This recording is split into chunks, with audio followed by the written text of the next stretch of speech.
Hello students, and welcome to the Applied Learning Center's Resume Review Mini Workshop. In the next few minutes, we will cover the basics of resume writing. Here is a standard resume format. We will work from this format, but note that other formatting and structural options do exist. You can find examples of these on our website. Let's start at the top of the resume. You can see we begin with your name, centered, and in a large font. We jokingly refer to this as your ego. And you're going to need a big ego so your resume can easily be found in a stack. Beneath your name, include appropriate and accurate contact information. Now let's talk about the meat of your resume. We recommend that the top 3 sections of your resume focus heavily on what you are doing in school. These sections are the ones marked Skills Summary, Education, and Degree-Related Projects. Let's begin with why you need a skills summary. When you apply for a position, you may have to apply through the company website. Companies require you to do this so they can scan your resume for keywords.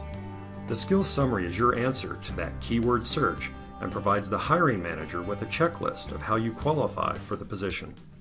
The skills summary must be a direct response to the position description and reflect the skill set that the employer is requesting. Use the description to guide you on which of your skills to include in this section. Always include leadership skills, computer skills, and any languages you speak. If you get stuck, look through your transcript and make a list of what you learned in each course. This will give you a master list of skills to work from.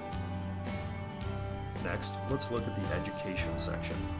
This section should include all of the schools you have graduated from since high school. So, include that associate's degree if you have one, but do not include high school. It just tells the employer how old you are. These schools should be listed with your most recent on top.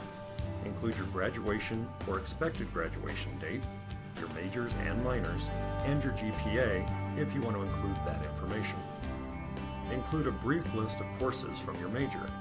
Stack the deck in your favor by including only courses you did well in and enjoyed. This will help if you get asked about them in an interview. The next section is degree-related projects. This is an optional section and something you may not find on resume samples online, but we recommend it as a method for illustrating to potential employers what you have done. Choose 2 projects you have done in your coursework or through volunteering. Give each one a title and a paragraph description. Include the purpose of the project, its scope, your specific responsibilities, what processes and equipment you used, and the outcome. Now let's talk about your professional experience. This section trips up students sometimes because they think non-related work is not relevant. This isn't true. Employers want to see the work you have done, even if it is working in a warehouse or waiting tables. These jobs will illustrate your work ethic, customer service skills, and other qualities that will make you more interesting to an employer. Include all of the main jobs you have had for the last decade or since graduating from high school. These jobs should be listed with the most recent on top.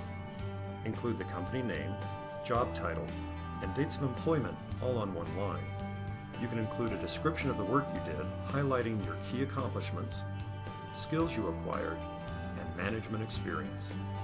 If you were in the military, you should include that in this section. If you have space, you can choose to include a volunteering section, a hobbies section, or a list of awards and affiliations, depending on what you would like to highlight.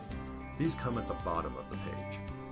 We recommend that you are thoughtful and intentional about what information you include, particularly if that information indicates race, ethnicity, religion, political affiliation, sexual orientation, marital status, and whether or not you have children.